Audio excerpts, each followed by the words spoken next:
Assalamualaikum teman-teman guru semuanya, berjumpa kembali di channel ini, channel yang akan senantiasa membahas perkembangan terbaru, terupdate seputar P3K Guru tahun 2021. Jangan lupa subscribe dan bunyikan loncengnya, karena satu subscribe dari Anda sangat berharga sekali buat saya sebagai motivasi untuk membuat konten yang lebih bermanfaat ke depannya.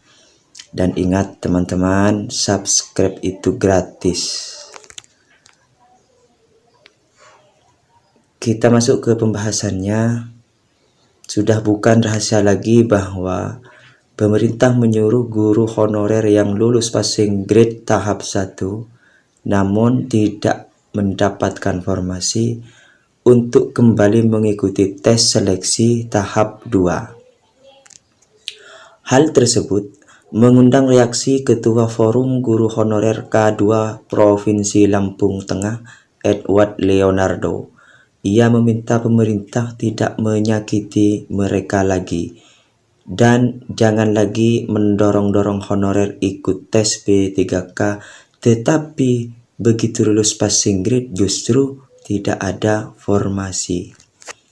Menurut Bang Edo, sapaan akrab Edward Leonardo, mereka sudah memenuhi ketentuan mengikuti tes dan akhirnya lulus passing grade. Tapi pada akhirnya tidak ada formasinya. Seharusnya pemerintah mencarikan solusi, bukan malah meminta guru honorer ikut tes tahap 2 dan 3 yang pesertanya guru swasta, lulusan pendidikan profesi guru, dan individu yang memiliki sertifikat pendidik. Menurut Bang Edo, pemerintah sama saja akan menyakiti guru honorer yang pengabdiannya panjang. Dia pun mengingatkan pemerintah bahwa guru honorer yang lulus passing grade P3K bukanlah pelamar umum. Kalau pelamar umum, meski lulus passing grade tapi dinyatakan tidak lulus formasi, itu adalah hal yang wajar, sebab mereka memang baru mencari pekerjaan. Mengutip opini dari Profesor Dr. Cecep Darmawan selaku Guru Besar UP dan peneliti hukum pendidikan, ia beropini bahwa penyelenggaraan seleksi pegawai pemerintah dengan perjanjian kerja bagi guru honorer menuai sorotan publik. Pasalnya, pelaksanaan seleksi P3K guru kurang mengindahkan prinsip keadilan dan afirmasi kebijakan bagi para guru honorer. Ada sejumlah kasus yang menjadi perhatian publik, di antaranya guru honorer berusia 57 tahun yang pantang menyerah mengikuti seleksi P3K demi mengubah kesejahteraan hidupnya. Ada contoh lagi, yaitu ada guru honorer dengan kondisi sakit stroke bahkan harus digendong untuk ikut seleksi tahap 1 kemarin. Namun faktanya di lapangan, banyak guru honorer mengeluhkan sulitnya soal seleksi P3K, khususnya pada kompetensi teknis yang sangat sulit dan jauh dari kisi-kisi yang diberikan. Sungguh kondisi ironis di atas bukanlah yang diharapkan oleh guru honorer. Kondisi karut-marut pengelolaan guru honorer memang persoalan lama yang serius. Entah sudah beberapa ganti menteri pun persoalan guru honorer belum terpecahkan.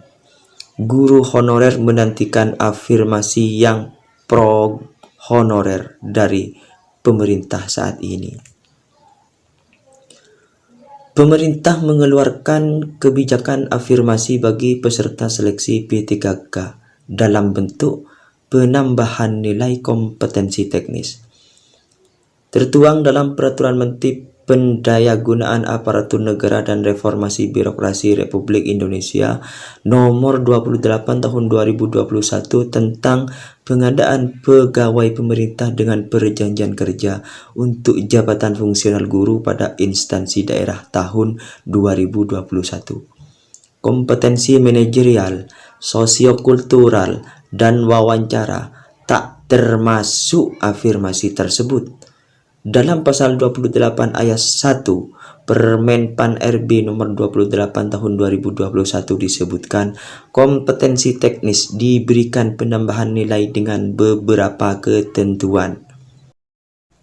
Pertama, pelamar yang memiliki sertifikat pendidik linier dengan jabatan yang dilamar mendapat nilai paling tinggi 100% dari nilai paling tinggi kompetensi teknis. Kedua, pelamar di atas 35 tahun terhitung saat melamar dan berstatus aktif mengajar sebagai guru paling singkat 3 tahun terus-menerus sampai saat ini. Berdasarkan data Dapodik mendapatkan tambahan nilai 15% dari nilai tertinggi kompetensi teknis. Yang ketiga, pelamar dari kategori penyandang disabilitas yang sudah diverifikasi jenis dan derajat kedisabilitasannya sesuai jabatan yang dilamar mendapatkan tambahan nilai 10% dari nilai paling tinggi kompetensi teknis. Keempat, pelamar dari tenaga honorer X kategori 2 dan aktif mengajar sebagai guru paling singkat 3 tahun secara terus-menerus sampai saat ini berdasarkan data Dapodik mendapatkan tambahan nilai 10% dari nilai paling tinggi kompetensi teknis. Namun praktiknya banyak guru honorer kesulitan mencapai passing grade dalam seleksi PTKK. Selain itu, menyamakan lamanya pengabdian guru honorer dalam kebijakan afirmasi jelas tidak mencerminkan prinsip keadilan. Padahal yang seharusnya dilakukan oleh pemerintah adalah menurunkan passing grade dan menambahkan poin afirmasi bagi guru honorer sesuai berapa lamanya ia mengabdi. Semakin lama ia mengabdi, semakin banyak pula poin penambahan nilainya. Meski diakui dalam penilaian hasil tes P3K sudah diatur persentase afirmasi, tetapi dirasakan sejumlah honorer belumlah adil. Alhasil, sejumlah guru honorer menginisiasi petisi untuk memperoleh keadilan melalui perubahan kebijakan poin afirmasi. Tuntutannya terkait afirmasi kepada guru honorer X kategori 2 yang mulanya 10% atau 50 poin menjadi 25% atau 125 poin. Guru honorer usia 35 ke atas yang mulanya 15% atau 75 poin ditambah menjadi 30% atau 150 poin.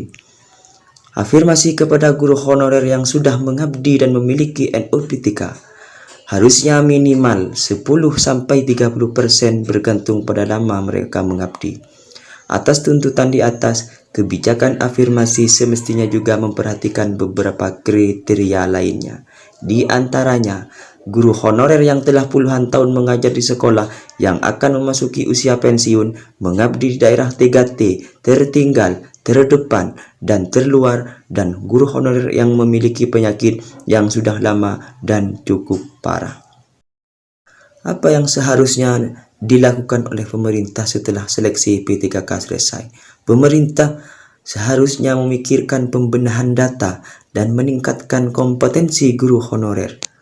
Sebaiknya segera dibuat rencana induk pengelolaan dan pemetaan guru baik berstatus ASN maupun honorer.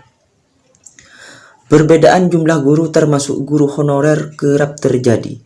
Harus ada pembaruan data sebagai acuan pemerintah memetakan jumlah guru di daerah, sekaligus basis upaya pembinaan guru. Pemda perlu memberikan data kondisi guru di daerahnya masing-masing. Selanjutnya, pemerintah memetakan kompetensi guru honorer pasca seleksi dengan melihat hasil tesnya. Bagi guru honorer yang kompetensinya masih minim dapat mengikuti pembinaan, pelatihan, atau diklat.